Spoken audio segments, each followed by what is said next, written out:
renforcer davantage la sécurité et réaliser des infrastructures pour l'armée, le gouvernement entend mettre en place un dispositif technique et scientifique de prévention judiciaire et une structure productrice pour l'armée. C'est dans cette optique que deux projets de loi relatifs au développement ont été présentés aux élus du peuple pour approbation.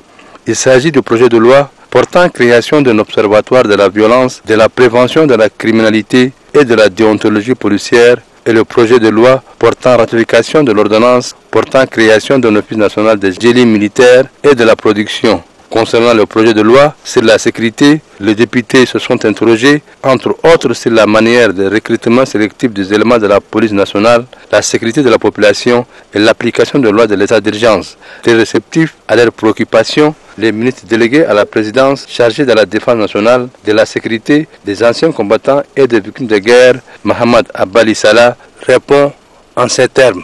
C'est un projet qui est dans le cadre de sécurité intérieure, qui renforce nos dispositions existantes dans le cadre de sécurité intérieure et aussi il va contribuer à la déontologie de la police.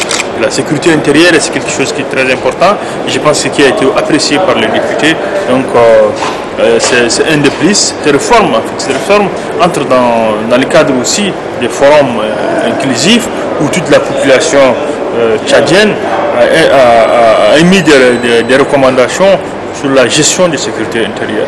Nous avons le plan de sécurité intérieure. Aujourd'hui, nous avons adopté ce qu'on appelle l'observatoire.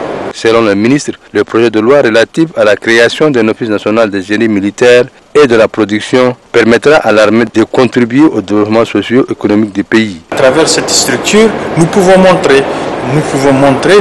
détoiler l'expérience. Nous avons des ingénieurs, nous avons des agronomes, nous avons dans l'armée toutes les différentes techniques. Nous pensons qu'à travers cette structure, l'armée peut se prendre en charge elle-même et pas seulement ça s'arrête sur l'armée, mais il peut aussi contribuer au développement socio-économique de notre pays. Après avoir longuement échangé sur ce sujet, les élus du peuple ont voté la loi sur la sécurité par 119 pour, 16 abstentions et 0 contre. Et la loi sur la création des génies militaires a été adoptée par 113 pour, 13 abstentions et 0 contre. Selon les rapports des projets de loi présentés aux députés, cet observatoire est un moyen efficace de prévention et de lutte contre toute forme de violence et la création d'un office national des génies militaires de la production contribue au développement socio-économique du pays.